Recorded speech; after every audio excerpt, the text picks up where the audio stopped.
Sedem je tam.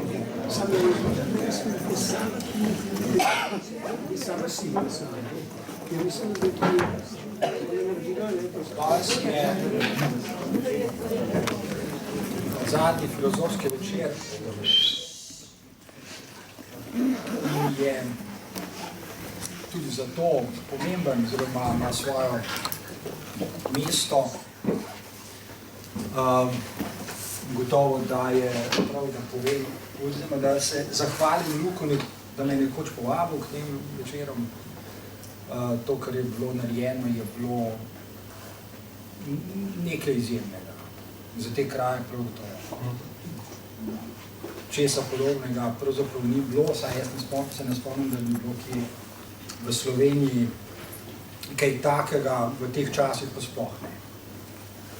V teh časih, v katerih je, kot je zdaj Luka pripomnil, nositi samo tako knjigo po svetu, je pravzaprav čudaško. To je resna izjava, to ni kar nekaj nesmiselnega. To so Platonova zbrana dela. Jaz samega sebe doživljam kot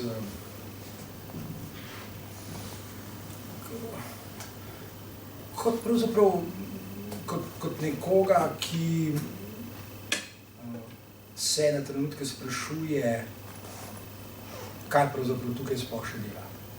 Ne mislim v tem prostoru, ali pa samo v tem prostoru, ampak sploh. To resno mislim, to je zdaj tako rekoč osebna izpoved. Ampak je na mestu, mislim, da je na mestu. Tem dogodku, se pravi, zadnjem filozofskem večeru,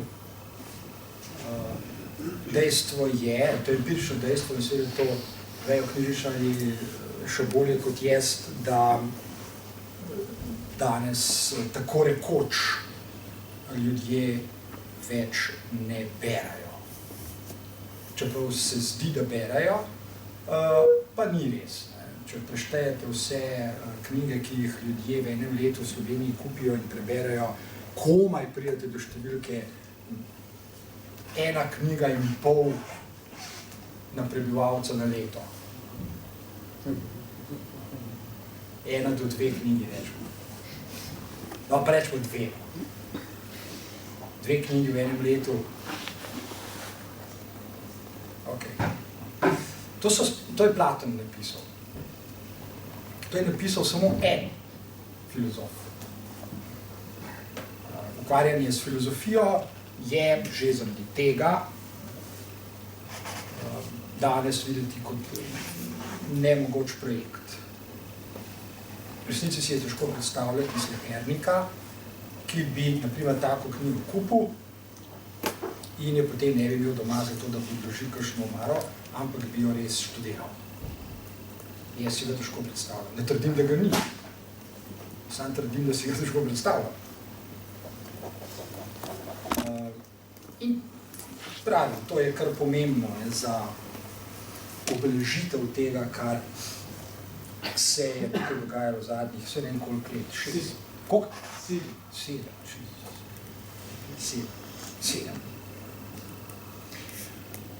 In za ta dogodek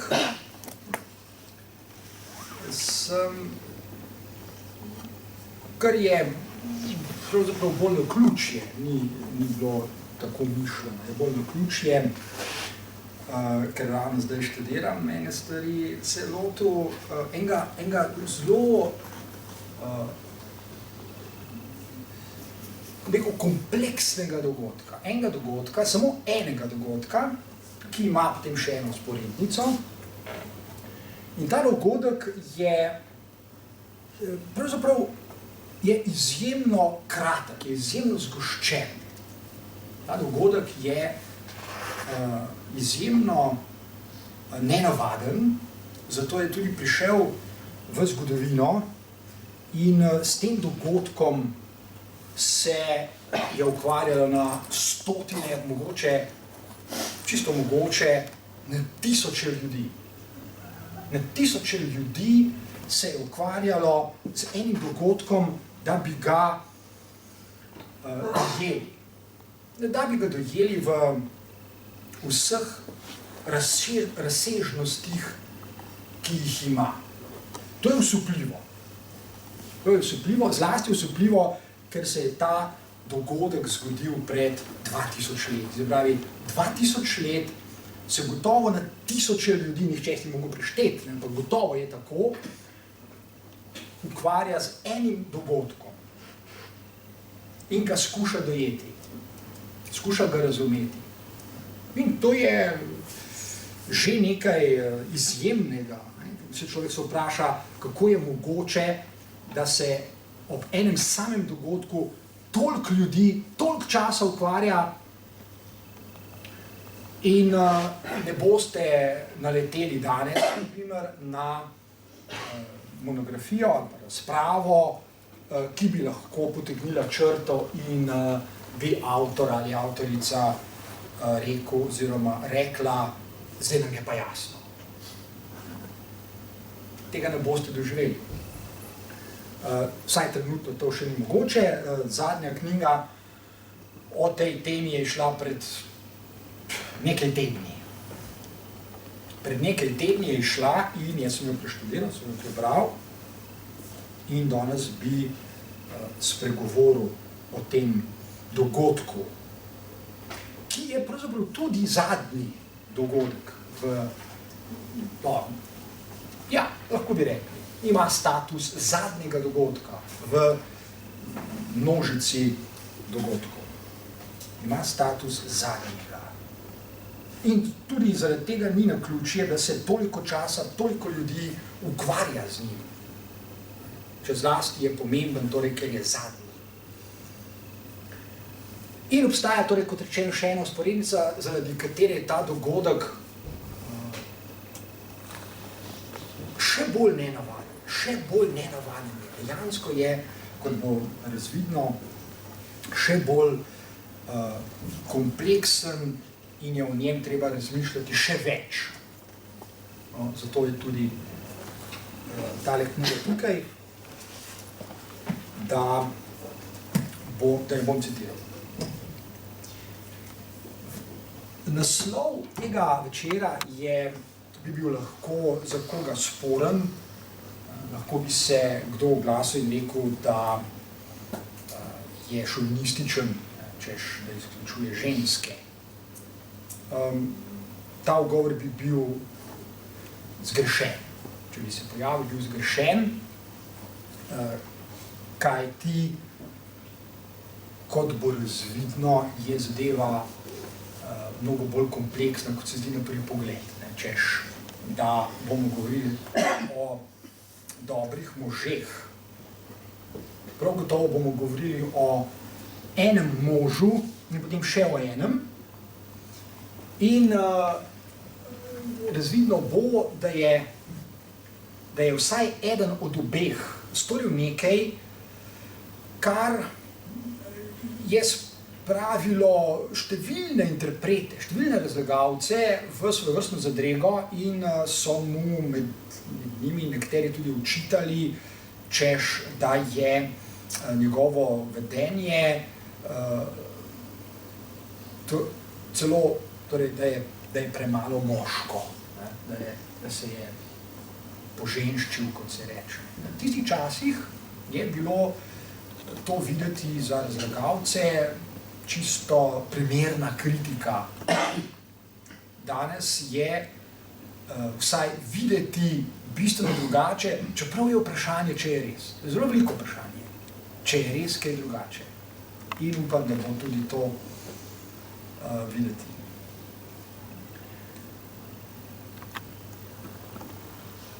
Najprej, za kateri dogodek gre.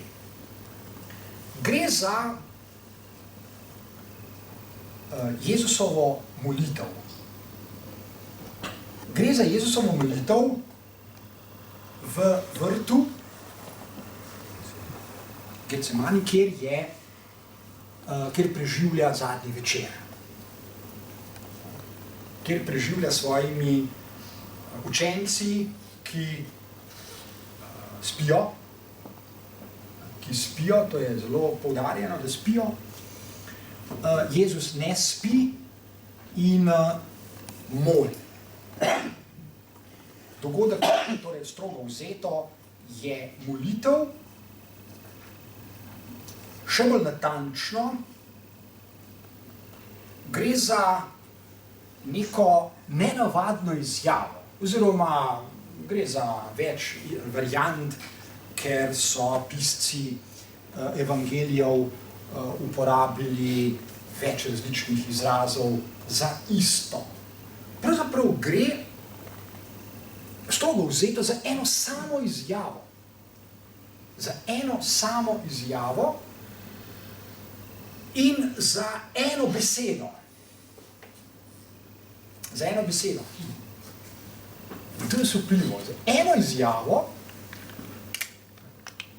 se že 2000 let ukvarja množica ljudi. In se sprašuje, kaj ta izjava tem dela. Zakaj jo je Jezus sploh izustil? Ok. V Markovem in Matejevem evangeliju bolj ali manj piše enako. Bolj ali manj. Razlike so drobne, niso zdaj pomembne, piše enako. Torej, Jezus v nekem trenutku izreče nekaj, kar je zares nenavadno. Kaj ti do tistega trenutka je njegovo učenje, se pravi, so njegove izjave, s katerimi se naslavlja na svoje učence, so zelo konsistentne, so zelo jasne in tudi njegovo delovanje, njegovo vedenje je skladno s tem, kar uči svoje učence, ko jih pravzaprav nenehno opogumlja. Nenehno jih opogumlja, naj mu sledijo, čeprav se v glavnem bolj ali manj, torej učencem niti sanja ne, kaj hoče, kam gre in pravzaprav kaj jim pripoveduje. Ker govori o metaforah, prispodobah, tudi v šifrah, ki so v glavnem predmet, torej najmanj različnih možnih interpretacij. In to je pomembno. To je zelo pomembno, kajti iz tega lahko ugotovimo, da slediti nekomu, učenci sledijo Jezusu in Jezus jih opogumlja, naj mu sledijo. Naj pustijo vse za seboj in ne grejo za njim. Slediti nekomu ni enostavno početje, niti približno ni enostavno. In ljudje smo vedno znova bolj ali manj ujetniki nečesa, ker to ni enostavno, smo ujetniki enega preprostega razmišljanja, ki je v osnovi gospostveno. Se pravi, slediti nekomu pomeni preprosto ali iti za njim, preprosto fizično iti za njim, ali ga ubogati, ali ga enostavno vprašati, kaj narediti in potem slediti odgovoru. Torej, zelo pogosto pomeni slediti nekomu, poskušati biti njegov hlapec. Se pravi, nekdo, ki iz najrazličnejših razlogov enostavno sledi. Je pripravljen slediti, nekdo ga fascinira, nekoga je pripravljen imeti za svojega vzornika, za ideal, za vzor, za gospodarja, za avtoriteto in tako dalje in tako dalje. In gotovo veste, da se z druge strani komplementarno ljudje velikokrat pritožujejo, češ da jih premalo upoštevajo kot avtoriteto. Zelo zanimivo početje. Ljudje, ki iz tega ali onega razloga mislijo, da so avtoritete, se velikokrat pritožujejo, da jih hlapci premalo upoštevajo kot avtoritete. Hlapci pa ravno tako velikokrat rečejo, da je v današnjem svetu premalo avtoritet. Zelo zaplete zadevo, zaplete jo na tisti zanimiv način, ki ga je zelo dobro parafraziral Hegel, ko je pokazal, da razmerja med gospodarji in hlapci niso tako preprosta, kot bi eni in drugi radi, ampak so mnogo bolj zapletena, da so hlapci pravzaprav svojevrstni gospodarji gospodarjev in da so gospodarji svojevrstni hlapci hlapcev. Zadevo malo zaplete in ljudje so že bolj ali manj zaradi tega v sedanjem življenju izgubljeni. Mnogi ljudje so izgubljeni, radi bi imeli avtoritete, pa se jim zdi, da jih je premalo, avtoritete bi rade imele hlapce, pa se zdi, da je tudi hlapcev premalo in nastane zmeda. Zmeda, kdo je kdo nekomu sledi, kdo bi komu sledil, kdo bi moral slediti, kdo komu ne bo sledil, kdo se bo upiral, itd. Zadeve na trenutke postanejo lahko tudi zabavne, ni nujno, lahko so tudi tragične, lahko so tudi zabavne. Recimo zabavno je opazovati določene ljudi, ki se trudijo z dneva v dan, da bi bili avtoritete, pa niso. So bogi. Eni so prav bogi. In se pojavljajo recimo v medijih iz dneva v dan in se trudijo nekaj takega povedati, da bi jih brez avtoritete, hlapci pa nič. In so res reveži, ne? Se tako včasih zdi, kar kdo so taki tudi, ki se ne trudijo, pa so avtoritete. Ja, tudi. No, ampak pravim, to je vsakdanja praksa, zelo pogosta, zelo razširjena. Ampak kot rečeno, zadeva je mnogo bolj zapletena, kot bi mi radi. Mi bi radi, pogosto bi radi transparentne, enostavne odnose. Kot se reče, da se ve, kdo je kdo pije, pa kdo plača, pa take zadeve. Ampak ne gre tako. To je skoraj nemogoče. V medčloveških razmerjih je to skoraj nemogoče, tako kot je skoraj nemogoče sporazumeti se. Človeška bitja živimo v vesoljih, v katerih se je skoraj nemogoče sporazumeti, glede tega se lahko prepričate kadarkoli. Lahko se prepričate kadarkoli, izmenjate 3 stavke s prvim sosedom, z vaše desne ali z vaše leve in boste videli, da se po 3 stavkih že začnete praskati po glavi in se sprašujete, kaj za Boga je on rekel. Oziroma je rekel to, kar sem jaz mislil, da je rekel, ali mislil nekaj drugega, kar sem jaz mislil, da je on mislil in tako dalje, in tako dalje. Po 3 stavkih. Ni treba govoriti 3 ure, po 3 stavkih bo čisto dosti, 3 stavke pa izrečete v 2 sekundah. A pa v 5, odvisno, kako hitro govorite. Zadeve torej niso tako preproste, so mnogo bolj kompleksne in zapletene. Kako? Rekel sem, da obstaja trenutek, obstaja večer v tem parku, v tem oljčnem gaju, Oljsko goro, zunaj jeruzalemskega obzidja. Noč je in Jezus se na nas začne obnašati na način, ki ni konsistenten s tem, kar smo lahko ali pa so njegovi učenci spremljali do tistega trenutka. Torej obstaja trenutek, ko je popolnoma jasno, ko je očitno, da slediti nekomu. In pri tem ne mislim samo na učence, ki skušajo slediti Jezusu, mislim tudi nekaj drugega. Govorimo o Jezusovi molitvi, s katero se Jezus obrača k temu, ki ga imenuje Oče. Ne gre samo torej za razmerja med človeškimi osebki. Gre tudi za obrat k Očetu, velikemu drugemu, na katerega se naslovi Jezus z molitvijo. Ker z molitvijo se itak ne naslavljamo na druga človeška bitja. Z molitvijo se vedno naslavljamo na velikega drugega. In v tistem trenutku torej postane jasno, postane vsaj očitno, da se nekaj dogaja, da slediti drugemu oziroma velikemu drugemu sploh ni enostavno početje. Čeprav bi to radi, kot sem rekel. Zakaj ni enostavno početi? Zato, ker smo ljudje simbolni. Kar pomeni, da če hočemo nekomu slediti, tudi ko to iskreno želimo, iskreno hočemo, se mora zgoditi še nekaj.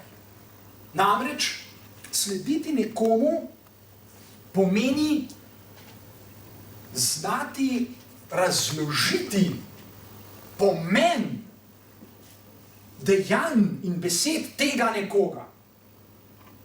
To je čisto nekaj drugega, kot biti ubogljiv hlapec ali pa izpolnjevati ukaze ali pa preprosto hoditi za nekom. Ker je treba misliti. Ne moremo slediti, če ne mislimo. Ko mislimo, pa po definiciji delamo tole, poskušamo razumeti, poskušamo razložiti vedenje drugega. Poskušamo se dokopati do pomena. Poskušamo odgovoriti na vprašanje, kaj pomeni to, kar tisti, ki bi mu radi sledili, počne. Ali pa, kaj pomeni to, kar govori. Kar pomeni med drugim tudi to, da je, skladno s tem, kar sem prej omenil, kako težko se je sporazumeti med seboj, da je tudi slediti drugemu tako rekoč nemogoče. Ker ste zelo težko prepričani, da veste, kaj pomeni to, kar drugi govori, oziroma to, kar drugi počne. Če hočete slediti, če hočete narediti to, kar beseda slediti nekomu pomeni, potem morate odgovoriti na to vprašanje. Ne samo, kaj pomeni slediti nekomu, ampak tudi, kaj pomeni to, kar drugi pomeni, oziroma kar proizvaja s tem, ko počne, s tem, ko govori, kakšen pomen proizvaja, da bi lahko sledil ne drugemu, ampak pomenu, ki ga on proizvaja, svojim dejanjem in svojim govorenjem. Če torej čemu sledimo pomenu početja drugega ali pa govorjenja drugega. Kar seveda zadevo zaplete do neskončnosti. Zato se tudi hlapci in gospodarji nenehno spopadajo. Za kaj se spopadajo? Za pomen. Hlapci trdijo, jaz mislim, da je pomen tvojega početja takle. Gospodar pa reče, zmotil si se, drugače mi je. In imamo že vse pripravljeno za spopad. In za spopad tudi gre. Za spopadanje gre. Čeprav se zdi, da hlapci sledijo gospodarjem, ni res. Spopadajo se med seboj. Eni in drugi se spopadajo za pomen. Za tisto, kar imenujejo, ali pa radi imenovali pravi pomen. Ljudje so eni in drugi, in gospodarji hlapci pomalem obsedeni s pravim pomenom. Ne gre za empirična dejanja, ampak za pomen empiričnih dejanj. In seveda spopadanje za prave pomene zelo hitro vodi v zelo empirične spopade, ki lahko pripelje tudi do vojn. In tudi pripelje, vedno znova pripelje. Ali pa do tega, da se ljudje pač pretepajo. Najprej se zgolj, kot se reče, besedno spopadajo, pa še zlame kakšna krepilca v roki in se spopadajo še kako drugače. In seveda, zaradi tega je dodatno pomembno. In v resnici to je izjemno razborljivo, izjemno vznemirljivo. Odgovoriti na vprašanje, kaj Jezus dela, ko moli k velikemu ljudem. Kaj dela? K sreči imamo zapise, čeprav je zelo veliko vprašanje, če so vsi spali, kdo je to zapisal? Oziroma, to ni tako enostavno, veste. Če berete evangelije, je jasno, da vsi spijo. Sam pol jih Pa jih je zbudil, pa je Vsem. povedal, ste zasmali. Ne, nič ni povedal, to je čisto Nič ni povedal, zdržate na umu. Ne gre za to. Ravno kar sem rekel, gre za pomen tega, kar je nekdo rekel. Ne morate vedeti, kaj je pomen tega, kar je nekdo rekel, če ste spali. Ne morate vedeti, če spite za Boga. Če vam nekdo pove, je to že interpretacija, je že spopad, je že boj. Ne morate drugemu povedati, kaj ste mislili s tem, ko ste nekaj rekli, medtem ko je on spal. Seveda to empirično lahko naredite. Empirično lahko to naredite. Ampak to je že gospostvo. To je že gospostvo. Vi drugemu pač ponudite interpretacijo lastnega početja, ki je seveda taka, kot bi vi radi. In zakaj ne bi jo drugi sprejel? Ni razloga. Zato je to pomembno vprašanje. Kdo je zapisal, kaj Jezus moli, če vsi spijo? In kaj izreče v tej molitvi? Že prej sem rekel, da gre za eno ključno besedo. Eno ključno besedo, ki je bila morda izrečena, morda pa tudi ni bila, če so vsi spali. In to ni nepomembno, ker gre za pomemben premik, kot sem rekel, v konsistentnosti Jezusovega početja. Se pravi, do tistega trenutka je Jezus jasno, da mora umreti na križu in da bo tudi umrl na križu. Njemu je to popolnoma jasno in to je vsaj nekajkrat tudi svojim učencem povedal. Torej, gremo v Jeruzalem zato, da bom jaz umrl na križu, kar je bilo slišati po mojem čist blesavo. Kjer človek pri zdravi pameti reče svojim učencem, pojmo, tjale, tam ne bojo obe ali prbili, ali kaj že naredili, vi pejte pa z mano. Mislim, treba se vprašati, čakaj, daj malo sta, zakaj pa? Najmanj to. Seveda lahko tudi rečete, briga mene, da je suicidalni manijak, briga mene, grem jaz po svoje. Lahko tudi to rečete. Ampak bolj vznemirljivo je, da se vprašate, zakaj je to treba narediti? Zakaj mora Jezus umreti na križu? Nikakor ni razvidno in očitno in nobene interpretacije ni, ki bi bila taka, da bi lahko rekel, lej, tole je odgovor. Ni, preprosto jo ni. 2000 let že ni take interpretacije. In postaja razlaga, oziroma samo dejanje, postaja odprto. K temu torej moramo prišteti še to, kar bom ravnokar povedal, se pravi v molitvi, s katero se Jezus obrača na velikega drugega. Tega ne smemo pozabiti. Za neko novo razmerje. In v tem trenutku celo ni tako pomembno, a vsi drugi spijo ali ne. Ni tako pomembno. V tem trenutku že ne. Lahko da je pomembno še za drugega, eno stvar sem že omenil, ampak v tem trenutku to ni pomembno. Mi spremljamo in v končni fazi, tudi če se to ni zgodilo, je še vseeno zanimivo. Tako kot pravljice. Pravljice so tudi zanimive za interpretiranje, ker smo simbolna bitja. In miti enako. Ni pomembno, so se zgodili ali ne. Torej, Jezus se obrne k očetu in reče, če je le mogoče, bi jaz tole preskočil. In tole ponazarja beseda kelih. Jaz ne bi pil iz tega keliha, če je mogoče. Kelih je metafora, seveda. Jezus nima nobenega keliha v roki. In kjer je nobenega keliha? Nobenega nima. Je metafora. Zato je na mestu vzporednica, ki sem jo napovedal. Obstaja namreč, zdaj zadeve postanejo že dramatične, postajajo kompleksne in to je fajn. Obstaja nekaj, kar imenujemo v filozofiji Sokratova dediščina. Zapuščina. Naprimer tole. To je dediščina. Okay? In dobro je, čeprav to danes pravim, redko kdo še namerava početi. Luka je prej dal eno dobro izjavo, rekel. In res je dobra. Rekel, danes ti ni treba nič brati, niti treba. Pa vseeno, vse veš. Danes dejansko to lahko preverite empirično. Tudi če kakšne knjige recimo ne preberete, lahko sodelujete v razpravi o njej. To so zelo zanimive zadeve. Lahko blefirate. Ne? Lahko celo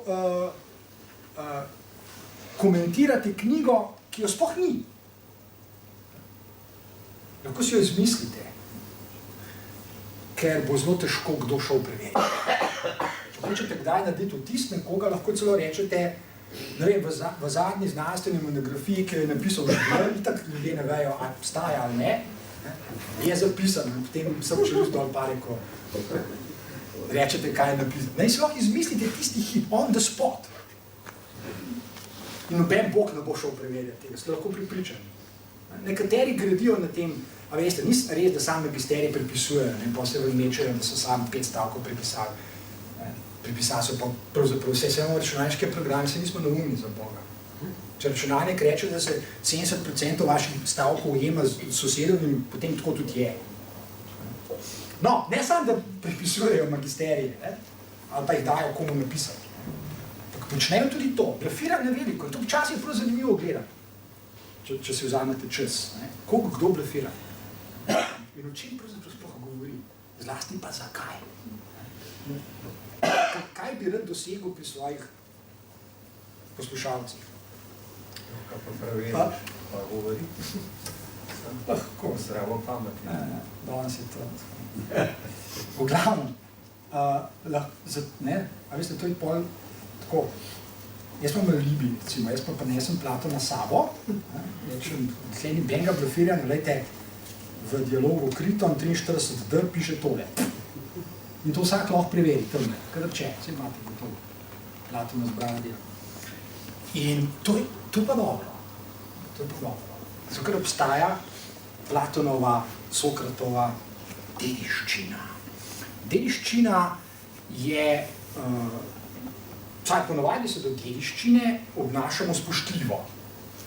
Mislim, da ni kakšno posebno pretiravanje, če rečem, da se je do dediščine, ki nam je bila zapuščena, treba obnašati spoštljivo. Mislim, da je to čisto redo. Se je treba obnašati spoštljivo. Kar pomeni, da lahko tole knjigo vzamete tudi v roke, da ni treba samo na policah.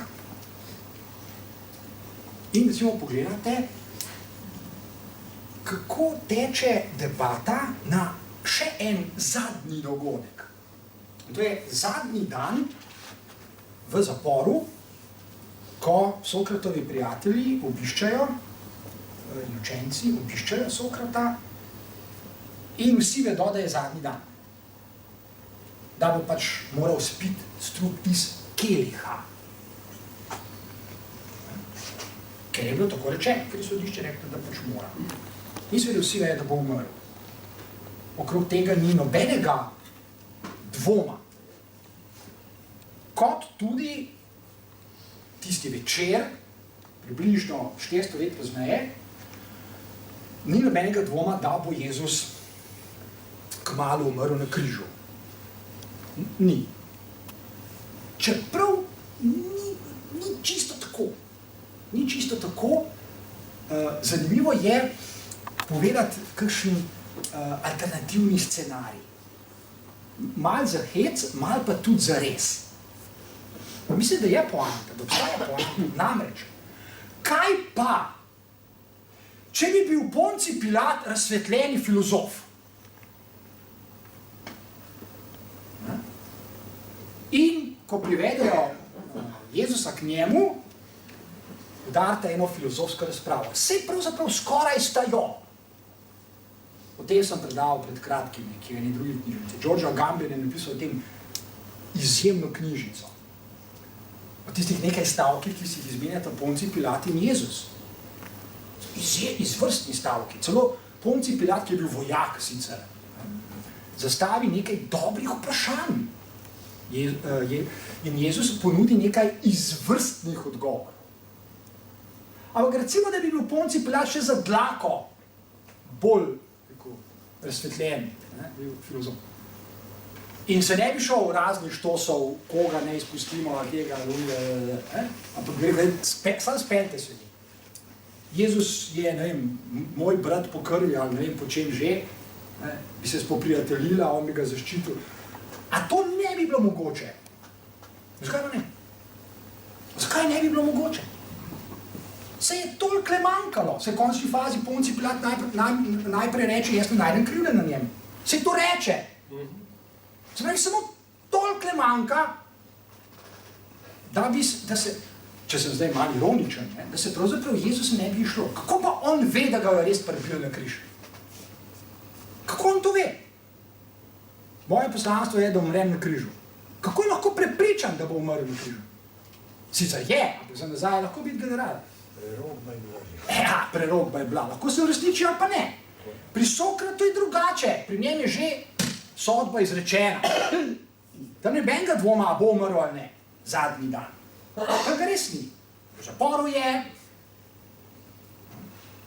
Čeprav bi lahko tudi pri njem tvegali in si postavili eno vprašanje, namreč Kriton zelo jasno pove, da naj samo reče in ga spravijo iz zapora. Sokrat bi moral samo reči, ok, pa ni. Ni. Čeprav gre za nekaj v obeh zgodbah, gre za nekaj nujnega, nekaj se mora zgoditi. Pri Sokratu je odločitev države oziroma sodišča, da mora umreti in Sokrat to odločitev sprejme. Ker jo sprejme, bo tudi umrl. Pri Jezusu ni nobene sodbe, tisti večer že ne. Pravzaprav sploh ni nikoli. Nihče nikoli Jezusa ni obsodil. Ni. Ponci Pilat, ki edini bi ga lahko, ga ni. On reče, ni krivde na njem. Odpeljte ga. Nikjer ni nikoli bilo rečeno kriv, križite ga. Pri Sokratu je bilo rečeno, jasno, kriv, torej bo spil strud. Gre za neko sporednico, prek katerih se vrtimo okrog vprašanja o nujnosti. Ali mora Sokrat nujno umreti? Ne samo od trenutka naprej, ko je sodišče reklo, da mora, takrat naprej je bolj ali manj jasno. Tudi prej, ali mora Sokrat umreti? In vprašanje je, ali mora Jezus umreti? Zakaj Jezus trdi, da mora umreti? Ali res mora? Zakaj mora? Torej govorimo o neki nujnosti, ne govorimo o partikularnosti. Če bi govorili zgolj o partikularnostih, nobene od teh zgodb ne bi bilo. Sokrat bi rekel, ok, hvala Bogu, da ste me, dej, gremo žurka, simpozij, naredimo še malo žurka. Konče faj Sokrat ni toliko star, star je 62 let za Boga, se jih nima 120. Jezus pa sploh, on jih pa 33. To je poslanstvo. Počas, Boga, poslanstvo. To nič ne pojasni poslanstvo. Poslanstvo spremete ali pa ne. Nas zanima nekaj drugega. Nas zanima vprašanje. Zakaj tako mora biti, če mora biti? Ker, če se vrnemo k Jezusovi molitvi, Jezus reče poleg tega, kar smo že omenili, če bi se le dalo. Zelo jasno govori, če bi se dalo. Saj on ne reče, dej stari, naredi to. Ampak reče, če se da.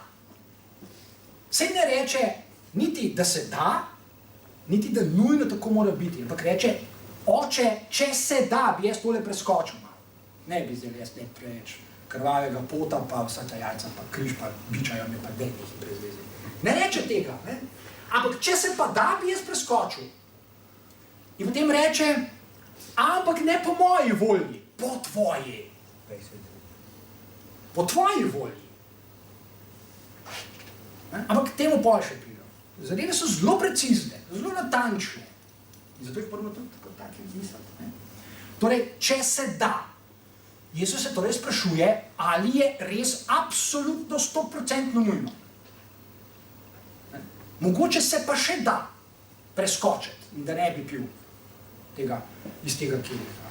Oziroma, reče tudi, mislim, da to uporabi, zdaj ne vem, ali material po Marko se vseeno, ko reče, še neko drugo metaforo uporabi, poleg keliha, ne, reče, ta ura je prišla, jaz bi to uro zdaj preskočil. To je metafora, zdaj ne gre za tisto ura je 9, zdaj jaz bi preskočil eno uro. Ne, ta čas je to, ne, ta čas, ki naj bi se zgodil. Ampak Jezus še enkrat preverja, ali se res mora to zgoditi.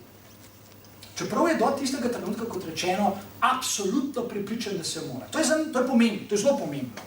Ta nekonsistentnost. Če je tako zelo prepričan, zakaj je treba še enkrat se prepričati? To razumemo, da je izraz, recimo, človeške stiske. Strah pred smrtjo vendar ni nekaj, kar preskočiš z lahkoto. Ok, vrede se, če 24 ur bom umrl, mestni bodo še tepel, pa na križ me bojo pribili, pa tam bom krvavi poti, oziroma ga že zdaj le potim, v redu. Ja, prav, pač tako mora biti poslanstvo, bla, bla, bla. Ne, ni tako preprosto. Čeprav, tudi to moramo malo zakomplicirati, če se zdaj vrnemo na zadnji Sokratov dan, je pa natanko tako. V zapisu Kriton jasno piše, ko ga Kriton obišče v zaporu, pazite, na zadnji dan, Sokrat dela kaj? Švasa, spi. Kako lahko spiš? Ne? Čez nekaj ur boš moral iz keliha, ti pa spiš, kaj? In dejansko spi, zapisano. Medtem, ko je Kriton ves vznemirjen. Njemu srce kuca, pa ves je živčen, pa a ne bi ti dovolil, da te rešimo? In Sokrat reče, daj pusti me, da odspim, da oddremam še. Kaj je s tabo narobe? Torej, celo to je možno, da človek zadnji dan pred smrtjo, ko ve, da bo, ko je neizogibna, tako rekoč, oziroma, če vprašate Sokrata, je 100% tako. Smrt je neizogibna. In celoten dialog je v bistvu filozofska razprava, ki, če preberete vse ostale Sokratove filozofske razprave, za dlako ni drugačna. Nič več ni noter strahu, vznemirjanja, besed, kot je smrt, umiranje in tako, nič. Sokrat se na zadnji dan obnaša natanko tako, kot se je 20 let pred tem, ali pa 30, ali pa 40, ali pa kadarkoli prej. In razpravlja v zaporu s svojimi učenci, prijatelji in tako dalje. Tako dalje o temi, ki je v tistem trenutku zelo aktualna, in to je smrt, umiranje, ali je treba umreti, ali ni treba umreti, ali je to nujno, ali ni nujno in tako naprej in tako naprej. To je zelo, recimo, zanimivo. To je zelo zanimivo. Jaz sicer ne vem, koliko ljudi o tem razmišljajo, jaz tega ne vem, ampak je pa zanimivo. A veste, da že nekaj let uvajajo v šole, osnovne šole, sokratske debate, filozofija za otroke in tako dalje, tako dalje. Prav zabavno bi bilo pogledati, kaj jih učijo. To zabavno bi bilo gledati, kaj ti.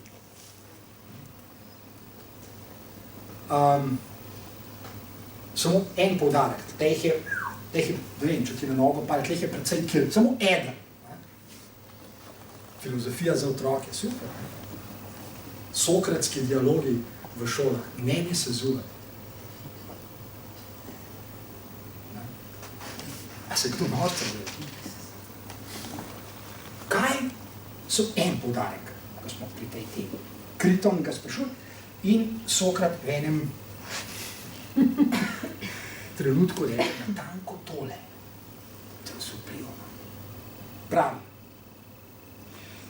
Kriton na vsak način skuša nogo dati med vrate, da je stari primisel še enkrat, morebiti pa le ni treba umreti. No? A bi lahko našel kakšen argument, da ni treba? In Sokrat ga ima že malo dost in reče, dobesedno, ker je on je pogan, seveda. Sokrat se ne more sklicovati na enega boga, ker je pogan. To se sklicuje na množico, na bogove. In reče, če tako želijo bogovi namreč, vidite, on ne reče, če država, on to ve, da država želi, da umre, to že ve, ker piše, ali ne vem, kako zvoj takrat umre. Ampak nekaj drugega reče, da ti premik za Boga. Če bogovi tako hočejo, tako ne tudi bo. Torej, da jaz umrem. Če tako hoče, tako tudi bo. Tle nimamo kaj razpravljati več. In Sokrat je absolutno pomirjenski, ampak popolnoma miren. Če mu takrat merite pritisk, pa ne vem, katere reflekse, vse je skuliran kot Buda. Ko berete, to je, Sokrat je Buda. Ne rabimo budizma sploh ne rabimo, no Sokrat zadošča. Na tisti dan, ko umre, veste, lepo je sedeti po češnjo in maja kot sveti pa biti Buda. Bodite Buda 3 ure pred smrtjo. To je Sokratov. Pa bi bili vsi Bude. Fajn. Bodite Sokrat. To je moj odgovor. Če torej bogovi tako želijo, naj tako tudi bo, jaz nimam o tem kaj reči, konc, pika, daj pa se nehajte cmerati, nehajte stokati in tako naprej. In to vemo, da se to dogaja. Ko Sokrat pije strup iz keliha, se vsi cmerajo in jokajo, stokajo, si pulje lase, on pa pije. Medtem, ko Jezus moli v vrtu Getsemani, njegovi učenci spijo. Je ravno obratno. On spi, oni se pa cmerajo, pa nekaj hočejo. Zanimivo. Torej, Sokrat jasno pove, obstaja nujnost, obstaja univerzalnost, bogovi jamčijo za njo in jaz jo sprejemam. Amen. Zame ni več tekaj razpravljati. Pri Jezusu torej, kot rečeno, je drugače. Če bi se dalo. Ampak to ne pomeni, da je Jezus v slabši koži kot Sokrat.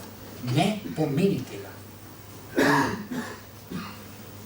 In če bi se lahko postavil, pa spravil množico interpretov Jezusove molitve, ki smo jo danes že dvakrat omenili, bi lahko rekli tudi takole. Jezus seveda ne dobi nobenega odgovora od očeta. Oče ni bitje, ki bi kaj rekel. Jezus ne dobi odgovora, ampak Jezus že ve, da ga ne bo dobil. Zakaj ve? Ker že ima izkušnjo z naslavljanjem na Boga, na očeta, na velikega drugega. To čisto na začetku, preden gre v puščavo. Čisto na začetku, ko dobi občutek, da ga je Bog pozval. In kot človeško bitje, ker to tudi je, sprašuje Boga oziroma očeta, kaj hoče od njega. In Bog ne odgovori, ker ne more odgovoriti. Zato si Jezus odgovori sam. Torej, Jezus na koncu, zadnji večer, že ima izkušnjo, da oče ne bo odgovoril, pa se vendarle vseeno z molitvijo naslavlja na njega. Zato ne smemo prehitro tega razložiti, češ da je strah, ne bi rad umrl, v zadnjem trenutku bi rad pobegnil, zajčjo luknjo in tako naprej. To so prekratke razlage, to sploh pravzaprav razlage niso. Moramo biti bolj spoštljivi do samega Jezusa. On že ima izkušnjo, torej se ni neumen. Zakaj potem vseeno to naredi? Zakaj to reče?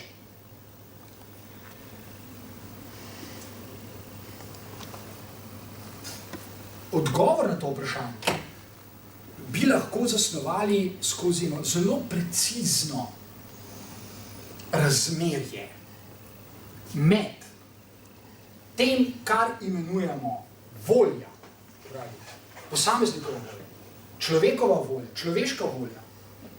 In med tem, kar Jezus imenuje očetova volja, naj se zgodi po tvoji volji, to jasno reče. Torej obstajata dve volji, eno, ki jo ima človek, ena, ki in ena, ki jo pripisuje Jezus očetu. Kar je sicer ničkrat lahko sporno, ker antropomorfizira Boga. Bog ni bitje, ki ima voljo. Ampak vendarle to reče. In celo lahko torej najdemo razloge, da je čisto pravičen, da to reče, da ni narobe. Kako to lahko mislimo? Vzemimo najprej bolj enostavno razlago. Enostavna razlaga iz vsakdanjega življenja je, obstaja oče in obstaja otrok, obstaja gospodar, hlapec, učitelj, učenec, whatever. Obstaja razmerje med dvema človeškima bitjema, oba imata voljo, obe bitji imata voljo in eden se pač podredi volji drugega. To se dogaja. Ne? In ta drugi lahko svojo voljo tudi zelo natančno izrazi. Moja volja je, da ti narediš X, naredi. In hlapec reče, ok, tvoja volja je, da jaz naredim X, bom naredil, se bom odpovedal svoji volji in bom upošteval tvojo v redu. To je zelo preprosta zadeva. Tukaj je bistveno drugače, zato ker Bog ni bitje. Pa vendar lahko govorimo o volji. Najprej zakaj? Zato, ker je vsako človeško bitje je najprej partikularnost. In če bi obstajale zgolj partikularnosti, bi obstajale posamične volje, to bi imeli radi neoliberalci. Ne? Obstajajo zgolj posamezniki, ki imajo svojo voljo, vsak ima svojo, vsak ima drugačen bla bla bla in naj probajo. To je neoliberalni sen. Veliki drugi ne obstaja, pozabite na to, vi ste zgolj atomi, vsak posameznik ima svojo voljo, go for it. To je slogan danes. To je mašina, neoliberalizem je mašina, ki nas žene na ta način. Sledite svojo voljo, uresničujte svojo voljo, bla bla bla. Če bi bilo tako, potem seveda ne bi bilo treba reči ne bele in ne črne, ne o Sokratu, ne o Jezusu, oziroma niti Sokrat, niti Jezus sploh ne bi mogla narediti tega, kar sta naredila. Bi bila samo pač dve partikularnosti. In ne bi bila čisto bolj zanimiva, kot so katerekoli druge partikularnosti na tem svetu in na milijarde jih je. Se pravi, če je Sokratova zgodba zanimiva, če je Jezusova molitev zanimiva, je zanimiva natanko zato, ker obstajajo razmerja med partikularnimi in univerzalnimi. Zato lahko govorimo in lahko tudi razumemo o tem, kar imenujemo veliki drugi. In tem, kar imenuje Jezus Oče. Lahko o tem govorimo in to lahko razumemo. Kar pomeni najmanj to, da obstaja razlika med mojo voljo, med tem, kar pač imenuje mojo voljo, in med nečem drugim, kar na primer Jezus imenuje očetova volja. To ni partikularna volja, ampak je univerzalna volja. Ta sintagma malo čudno zveni, ampak vseeno lahko razumemo. Uporabljamo jo pač zato, da ponazorimo neko razliko. Pomembna je razlika. In zaradi te razlike človek, na primer, partikularnost, ne more biti zadovoljen sam s seboj. Preprosto ne more biti, ker te razlike ne more zreducirati. Volje velikega drugega ne more zreducirati na svojo voljo. Lahko jo ignorira, lahko je brezbrižen, lahko jo utaji, lahko jo zanika, ne more pa zreducirati. Vedno bo ta razlika. O tem bi Derrida, je Derrida napisal 1 milijon knjig, še več kot Platon. Ta razlika torej vselej bo obstajala. In to je prvi razlog, zakaj je Jezusova molitev tako neverjetno pomembna. Prosim. Pozvolite samo eno razmišljanje. Mene pa nekaj zanima, recimo, glede na to, da je bil Sokrat proti pisani besedi, pa je sam nič zapisal, pa rekel Jezus pa tudi ne. verjetno so se že sprašvali, koliko, bom rekel, resnice se je pa zgodilo, ker vse to, kar beremo, to je po zapisanem nekam, po nekem spominu. Ne? In te prevodi tudi, ne, recimo iz stare grščine, pa potem vsaki nekaj to dajo, nekaj povzemov. Mi dobimo izredno popačene, bom rekel, dobimo osnovo, ne dobimo pa kristalne resnice. Ker vsaki nekaj dodajo, nekaj je povzemov. Vaše razmišljanje je zanimivo samo, kot sem rekel zdaj nazadnje, če bi obstajale zgolj partikularnosti. Zakaj? Tudi vi in nihče od vas, ki je v tej dvorani, ne živi nič drugače. Mi vsi živimo po spominu. Poskusite zdajle odgovoriti na vprašanje, o čem sem govoril. Kje so pa moji prvi 3 stavke pred pol ure? Razen, če jih ni kdo na diktafon, tamle so posli. Ne veste. Ne veste. Ker se spontano tako obnašamo, ne? Po spominu. Mi to vse čas delamo. Nobene, ne? To sem na začetku nakazal, to velja za vsakogar od nas, nobene čiste in prave mislim, obstajajo zgolj interpretacije. To velja za vas, za mene, to velja za vsakogar. Ta odgovor je ničen, ker je univerzalen, ker vedno velja. Tudi če bi hodili z diktafonom za Jezusom, bi prišlo do napako, bi ena tajnica tipkala. A veste, zagotovo bi prišlo, ker so tajnice zmotljive. Pred leti sem gledal en film, z Nemški demokratični republiki se je dogaja. In zgodba je natanko o tem. Nek uradnik piše na pisalni stroj, tipka nek dokument. In na tistem dokumentu mora napisati tudi ime in priimek nekega državljana. In v tistem, ko udari pač eno črko, od nekod, to je film, ampak ideja je dobra. Ni važno, da se je to zgodilo ali ne. Smo bitja ideji za Boga. Od nekod pade muha. Pač mrtva dol. Natanko tja, kjer udari tipka po papirju in zmrcvari to muho in tam v tisti besedi, imenu, se ni važno, Leopold, namest črke, O, nastane žbljo, nekaj drugega. In ta uradnik tega ne opazi. In leta kasneje pride ta Leopold, recimo, da je tako ime, k temu istemu uradniku, po potni list. Nekaj, se ni važno, pač ureje pride. In ta gospod, ta človek, ta uradnik, nič hudega sluteč, še boljš.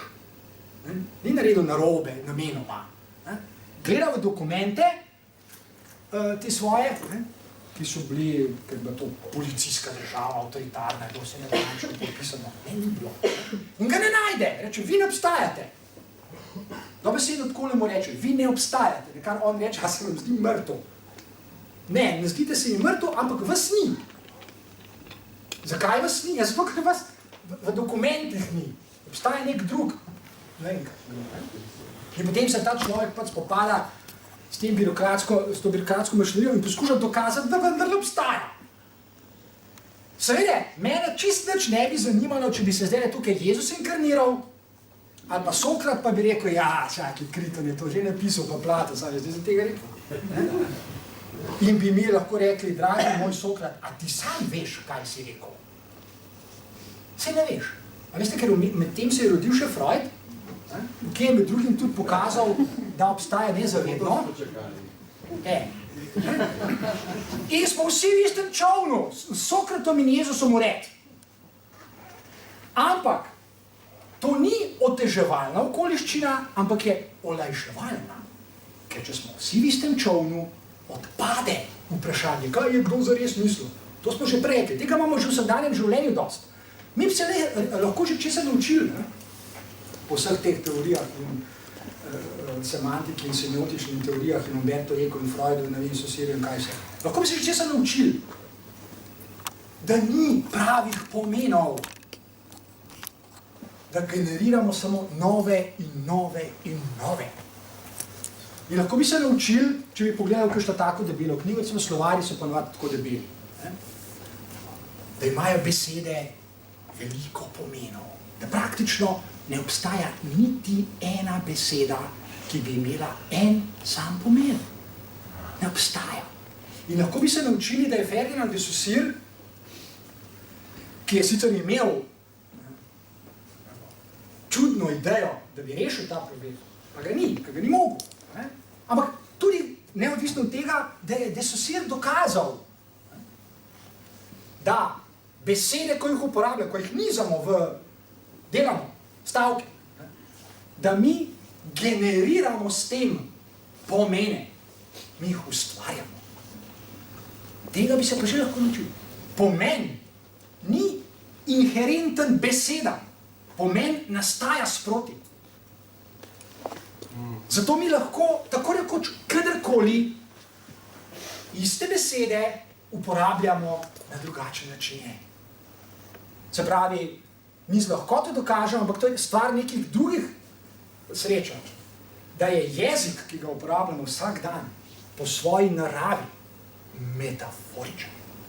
Da mi nenehno ustvarjamo metafore. Torej, ta ugovor odpade. Ni pomembno, ali je Sokrat to res rekel ali ne. Itak tega ne moramo preveriti, pravim, ker ni noben z diktafonom hodil za njim. Ampak lahko bi se naučili tudi od Derridaja. Derrida je enkrat fajn rekel, pa to mislim, da ne razumejo čisto vsi dobro. Derrida je rekel tole. Dobesedno. Lahko preverite. Mogoče imajo to zbrano Derridaje v delu. Lahko preverite. Derrida je rekel, tudi če mi boste prinesli črno na belo, pa boste rekli, dragi Žak, takrat tega pa tega dne, na tem pa tem seminarju si rekel tole, pravi Derrida, bom jaz rekel, ne nisem. To je teoretska izjava. To ni cinična in ni nesramna izjava. In jo lahko razumemo. Zakaj Derrida lahko to reče? Ker nenehno generiramo pomene. Ne samo enega, ampak veliko. Nenehno. Ves čas. In nikoli jih ne bomo nehali. Tudi če bi se spomnil, da je rekel. Ni pomembno, ker tudi isti stavek, se to poznate v sedanje izkušnje. Isti stavek, ki ste ga izrekli. Zdajle, pa boste isti stavek izrekli 5 let pozneje, ne bo imel enakega pomena. Zlasti pa ne bo imel enakega pomena zato, ker bodo okrog tega stavka še drugi stavki, kot se temu reče, kontekst. In ne moramo nikoli izstopati iz množice stavkov, ki jih mi generiramo ali pa jih generirajo drugi. Ne moramo izstopati. Lahko vzamemo v roke in začnemo ne tam, ker potem lahko to večno počnemo, pa ne bomo nikoli mogli odgovoriti. Joj, tle sicer to piše, ampak, kaj pa veš? Je Sokrat to rekel res ali ni rekel? Ja, kako te pa preveriti? Se ne morate preveriti za Boga. Ne si postavljati nesmiselnih vprašanj. To je nesmiselno vprašanje.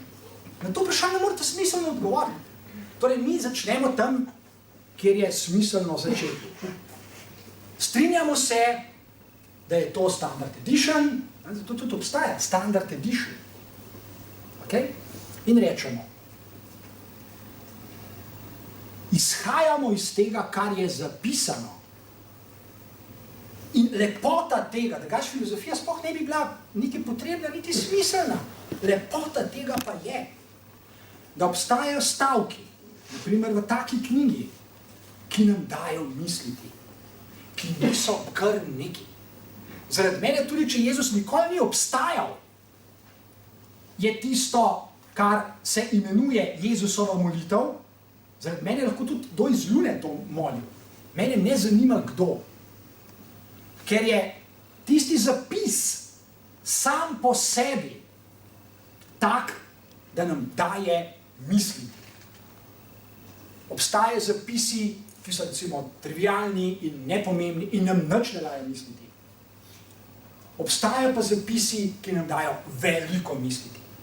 In vsezadnje se na tej točki lahko odločimo, lahko se odločimo in rečemo, briga mene. Kaj je Platon zapisal? Meni vse, mene zanima. Tam jih je, kakor hočete, ko listja jih je. Takih ljudi je ko listja. Nas to ne zanima. Lahko pa, in to je pa druga možnost, rečemo, nas pa zanima. Ker smo simbolna bitja, ki lahko mislimo. In ker lahko mislimo, lahko tudi dokažemo, da moramo misliti. In ko dokažemo, da moramo misliti, lahko tudi odgovorimo, zakaj moramo misliti in med drugim pridemo do odgovora, oziroma do zadrege, bom raje rekel, kar je še bolje. Pridemo do zadrege, o kateri sem ravno kar spregovoril, namreč, da obstajajo razmerja med partikularnim in univerzalnim. In da obstaja veliko stavkov, ki ponazarjajo človeške zadrege ob tem. Se pravi, razmerja med univerzalnim in partikularnim veljajo za vse nas ves čas, tudi zdajle ta hip tukaj. Če ne bi obstajala, potem je dejstvo, da sem jaz tukaj in da govorim, in da ste vi tamle in da poslušate bodisi čista norost, kajti, če ne bi bilo tako, bi obstajale zgolj partikularnosti, vi imate vsak svojo, jaz imam svojo in ne vem, zakaj bi vi poslušali mene. Po isti logiki bi lahko tudi jaz sedel tam, pa kdorkoli od vas sedi tukaj. Pa se to še ni zgodilo. Se pravi, ali je to čista norost, da vi poslušate mene, ali pa ste nepoboljšljivi hlapci gospodarja in sem vas jaz na nek način začaral, da pač to počnete iz meseca v mesec tukaj. Kar je pa še slabše. Ker norost se še da nekako odpraviti, če ste pa začarani, pa vprašanje, če se pa zda odčarani. Edini smiselni odgovor, da sploh ste tukaj, je, da nekje deep down verjamete, da dejansko obstajajo razmerja med partikularnim in univerzalnim. Da obstaja nekaj, kar presega vsako partikularnost. Da obstaja nekaj, zaradi česar se nam vsaj zdi, da ima naše življenje smisel. Da imajo kakšen smoter. Mi se dnevno ukvarjamo z tako ali drugače, bolj ali manj produktivno, z vprašanji o obstoju univerzalnega. Kaj to je? Ali je naša partikularnost res zgolj tistih 80 let življenja tukaj, pa nas bodo pa črvi povedali, a je to res vse? A je še kaj drugega? Pa to nas nenehno zanima. Pravi, mi ne rabimo vprašanja, ali govori resnični Sokrat o razmerjih med univerzalnim in partikularnim ali ne. Sej, če tukaj ne bi pisalo Sokrat, bi pa zaradi meni lahko pisalo sosedov Joža. Sej vse eno, kdo je to rekel. Pomembno je, da je možno to reči in da obstajajo ljudje, ki so to izrekli tako ali drugače. In pomembno je, da nas to lahko zanima. Lahko nas tudi ne, ampak to smo že obdelali. Če nas ne, prav, gremo domov, ne in pijem.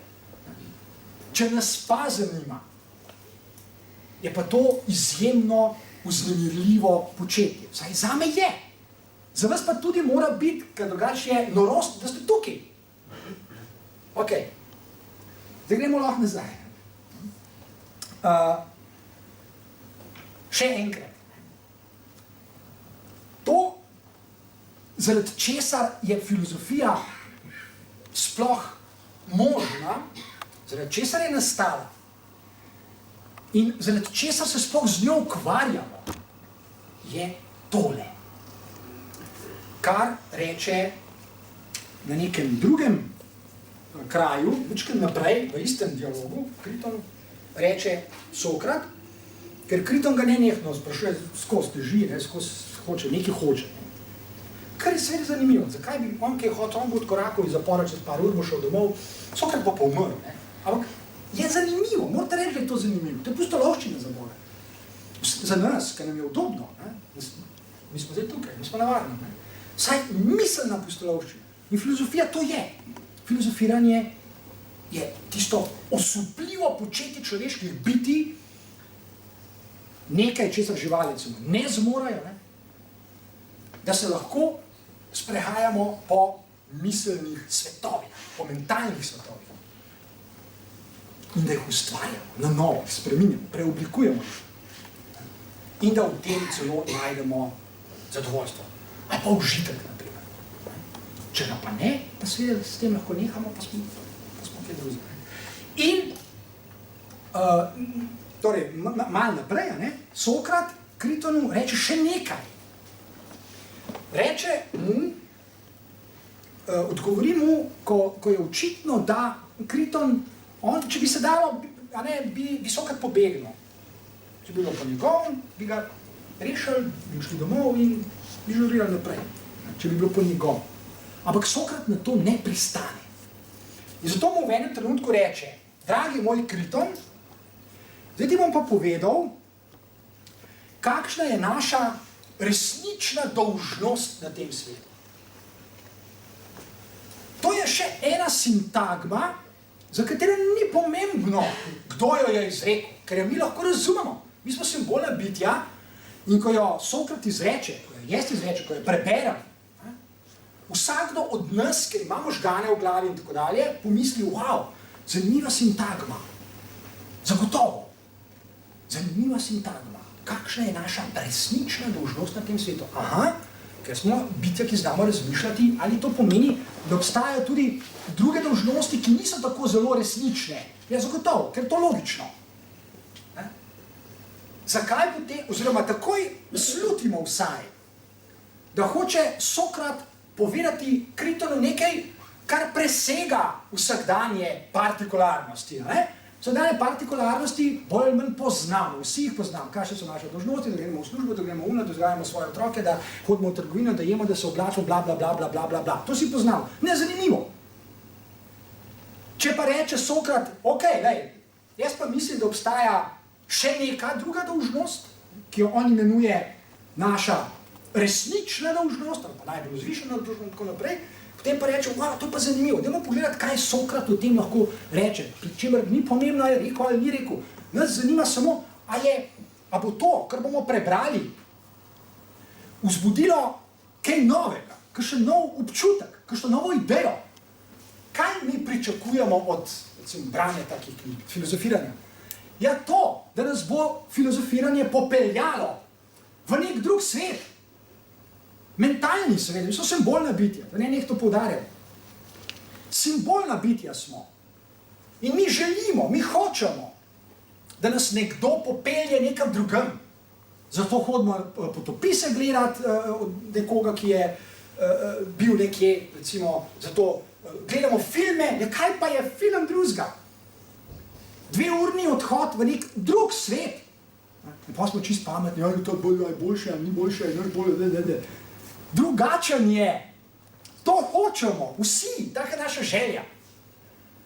Zato poslušamo pesmi, zato gremo gledati slike in kipe in katedrale in da vem koga vse. Ker bi radi od ljudi, za katere verjamemo, da pač to zmorejo, da nas popeljejo nekam drugam. Vsaj za 2 ure. Celo fuzbalerje hočemo gledati. Recimo. Ker smo simbolna bitja. Ok, o tem kakšnega resnega dvoma po mojem ne more biti. In ker to želimo, vemo tudi, ne samo, da to želimo, ampak želimo tudi, da bi nam to odpotovanje v nek drug svet bilo zanimivo, da bi nam prineslo kaj lepega, dobrega, vznemirljivega in tako dalje. Če to vemo ali ne, to želimo. Ker je to v naši naravi. Mi želimo nekaj dobrega, ne želimo nekaj zla. Mi, nažalost, smo pripravljeni tudi slediti, to sem na začetku omenil, gospodari Hlapec, smo pripravljeni slediti tudi Hitlerju. Ampak, ko se zavemo, kam to pelje, ugotovimo, da je to čisto zlo. In veliko vprašanje je, ali se bomo iz tega kaj naučili in, recimo, ne bomo naslednjič spet sledili v nek svet, ki je destruktiven. To je veliko vprašanje, veliko razsvetljensko vprašanje. Filozofija je eden od načinov filozofiranje, bom raje rekel, je eden od načinov, ki nam lahko preprečuje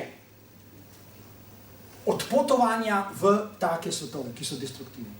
Filozofiranje je to je ena od definicij filozofije, ki nam to lahko preprečuje. Filozofiranje nam to samo po sebi preprečuje. In Sokrat to ve, da nam nenehno filozofiranje torej preprečuje zlo. Zakaj? Med drugim zato, ker se nenehno sprašujemo.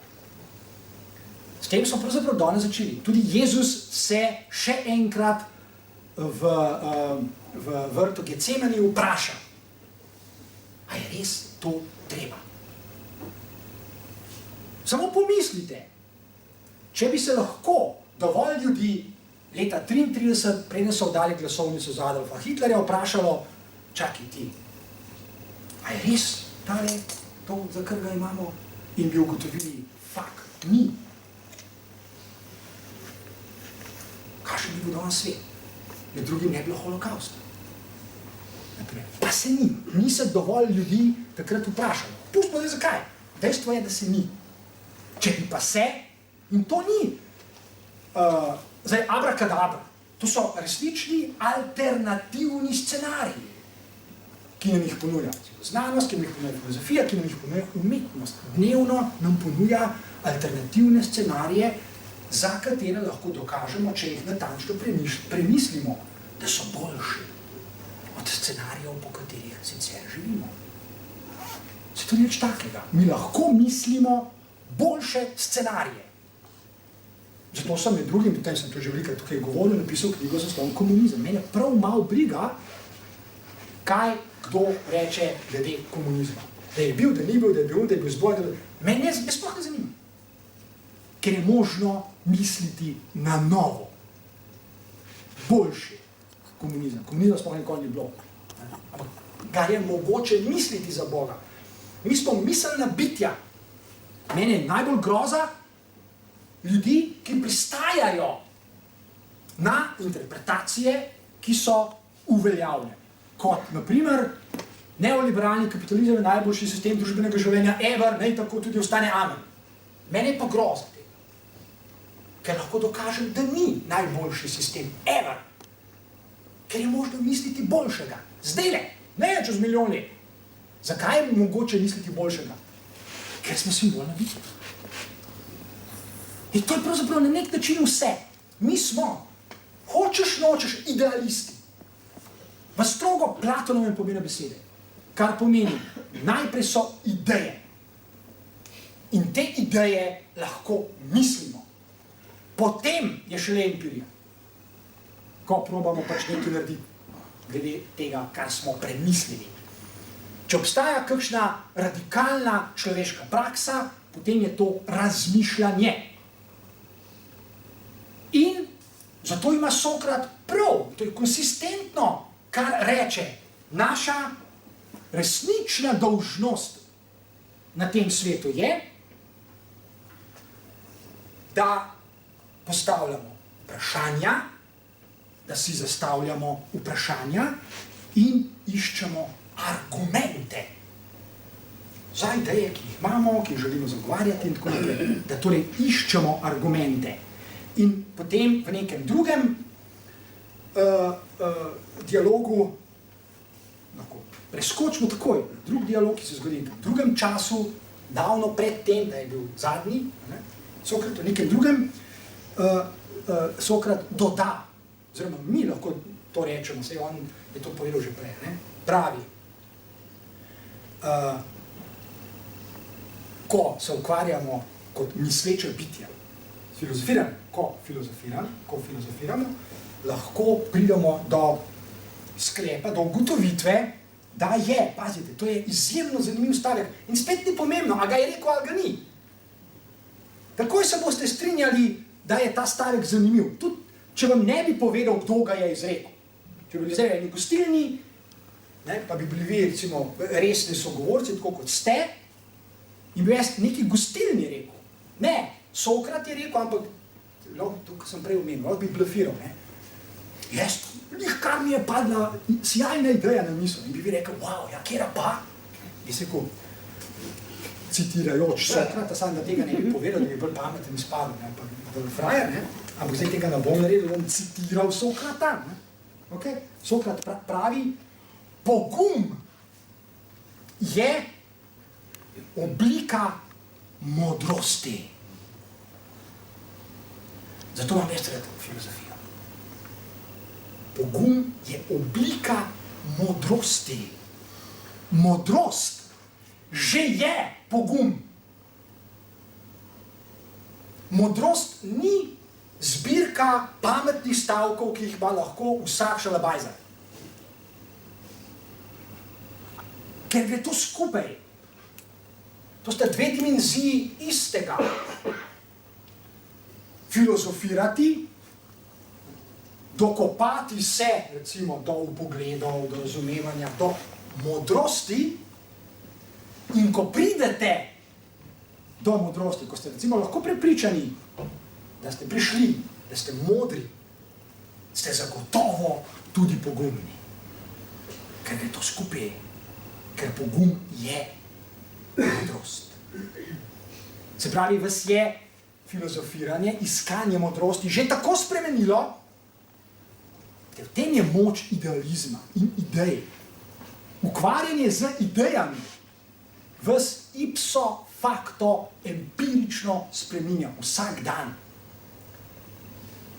To danes potrjujejo nevroznanstveniki, ki jo lahko slikajo možgane in dokažejo, kako z količino prebranih knjig narašča količina sinaps v vaših možganih. Takega. Dokazano, tisočkrat. A veste, zato mene glava boli, kdo, ampak to poslušam tudi čisto vsak dan. Ne?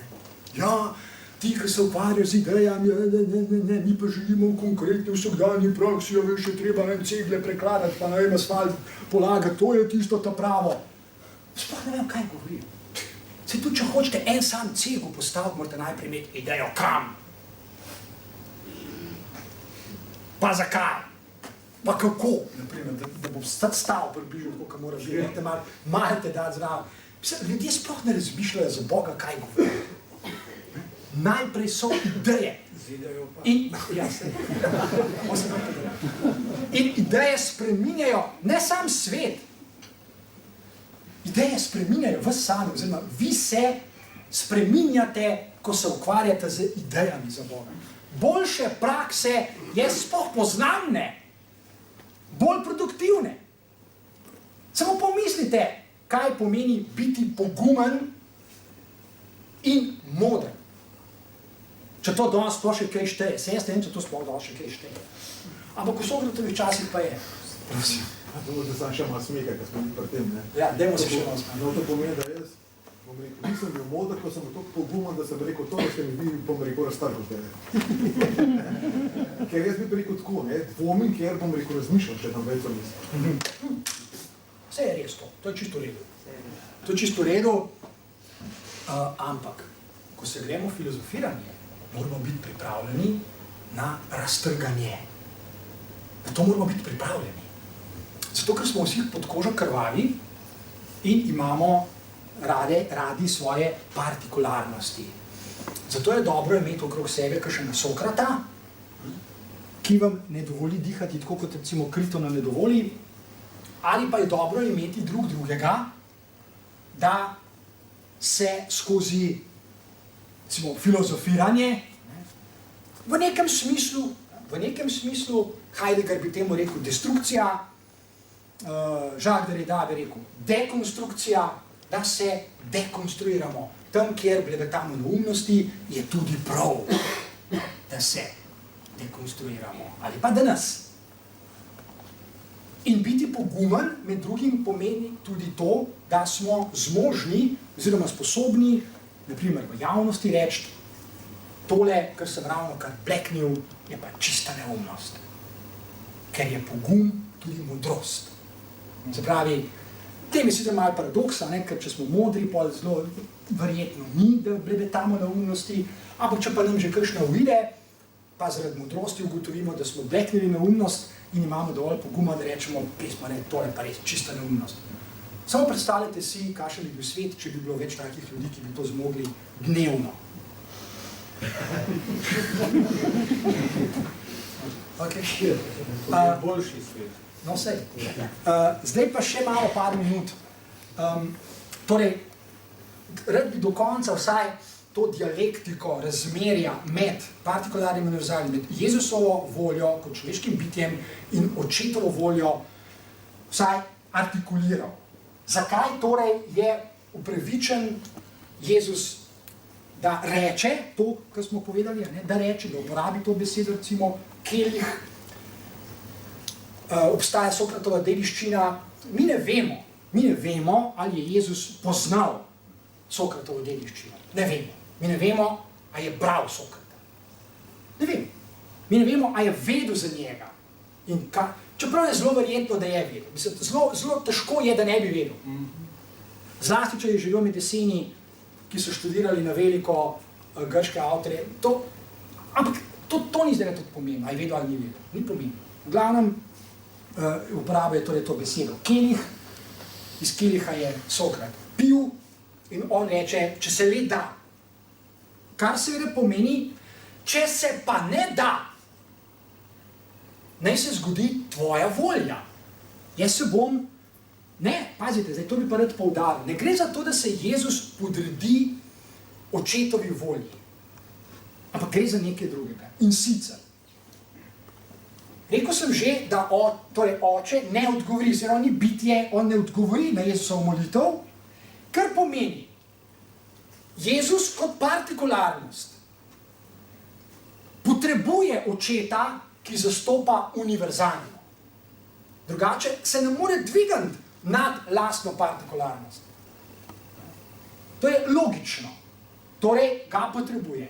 Oče je nujen. In mu priheftamo še volje, očetova volja je nujna. Oče ne odgovarja, ker ni bitje, kar pomeni, da tudi on, oče, potrebuje nas, kajti brez nas, ker on ni bitje, se očetova volja ne more realizirati.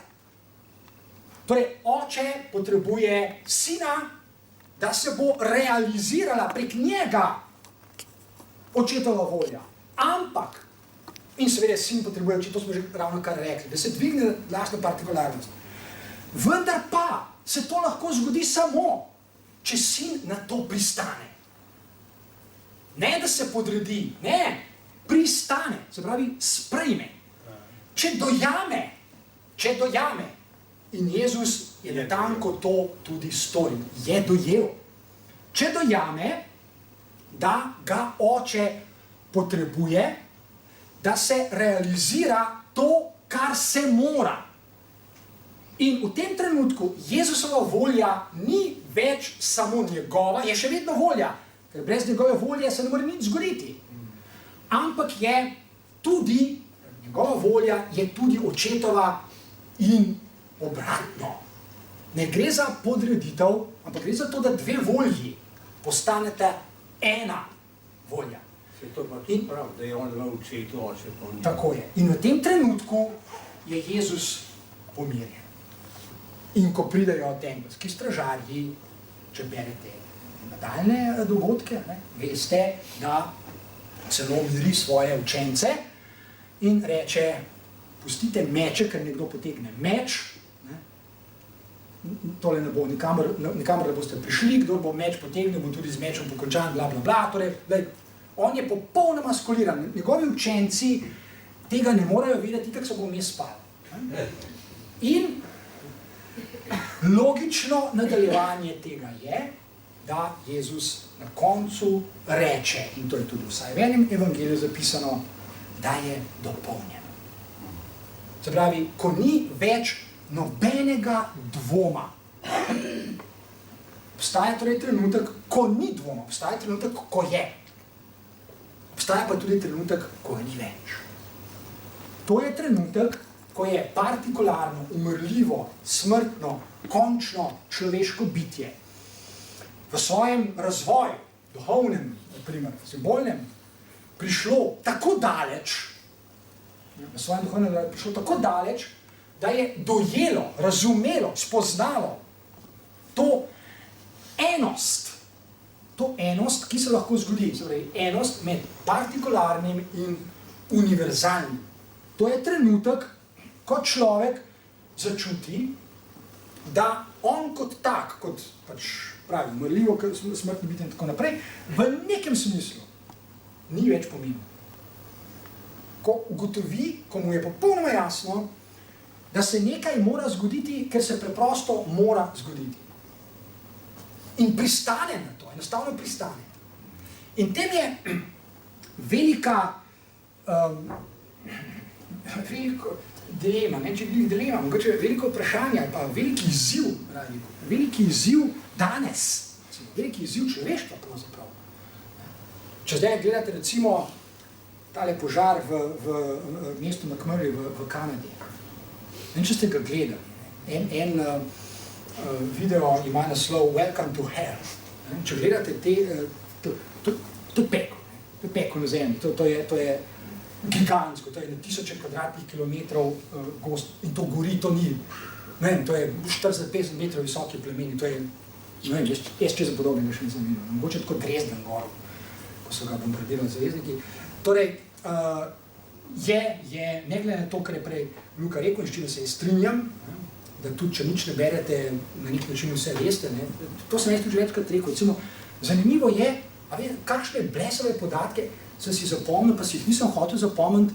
Vem, da zdaj je bila ena fuzbal tekma Maribor-Olimpija in vem, da je Maribor zmagal in vem, da je bilo 14.500 unih gledalcev in vem, da so jih mirili uni policaji, pa da so zakurili. Kar nekaj vem. Pa vem tudi, da je Olimpija prva, pa da je Maribor drugi, čeprav imata enako število točk, kje sem jaz to dobil? In da je 3 kola še do konca, in pa zdaj lahko začnem govoriti o fuzbalu, pa sploh nočem tega vedeti, pa kar vem. Se pravi, ne, kljub temu, to sem kaže na moč ideologije. Ne. Če se še toliko s Platonom ukvarjate, vprašanje, koliko se sploh lahko še zavarujete pred to nesnago. Kaj če bi, sem to, da sem mislil reči, kaj imenuješ veliki drugi. Jaz bi pa raj rekel, da je veliki prvi, pa da smo mi mali drugi.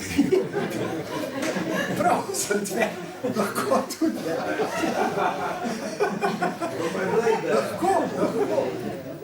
Lahko tudi, samo pa je treba to elaborirati, pa razviti predvsem. Lahko, ni problem. Ne so lahko tudi imenujo veliki ščinkavec, vse. Vse se da, ker smo simbolne bitja. No, torej ne glede na to, kar se danes dogaja, kar mnogi ljudi navdušuje, seveda jih navdušuje, jasno, vse vemo, vse znamo, vse smo pametni, vse imamo vse informacije, ne nekaj ščekiramo, ne nekaj preverjamo na teh družbenih mrežah, ne glede na to, objektivno, je velik izziv, ali so se ljudje danes, ali so se ljudje naučili toliko, ali so zmožni v tem trenutku toliko, da bodo sploh preživeli. Ne gre več za vprašanje preživetje enega. Ne gre. Preprosto ne gre. Iz tega mesta McMurray so izselili 90,000 ljudi. Ne 2 ali pa 3. In zgorela ni ena hiša, ampak 1600. Lahko da jih je pa danes že kaj več. To ni več, ne vem, mislim, to ni tisto, kar reče, vedno se je to dogajalo. Ne, ni se. Torej, je vprašanje, če nas še lahko kaj reši, se jaz ne trdim, da nas filozofija bo, ali pa da nas bi lahko. Tega sploh ne trdim. Ampak lahko pa, saj mislim, na ta način, kot sem ga zdaj na koncu citiral, jaz se strinjam s Platonom oziroma Sokratom, da je pogum oblika modrosti. In če pogumni ljudje lahko naredijo kaj takega, da bo ta svet boljši, potem bodo to zagotovo tudi naredili. Morda ga bodo celo rešili. Tisti, ki niso pogumni, ga po moje ne more. Ok, to bi bilo pol vse. Dobro.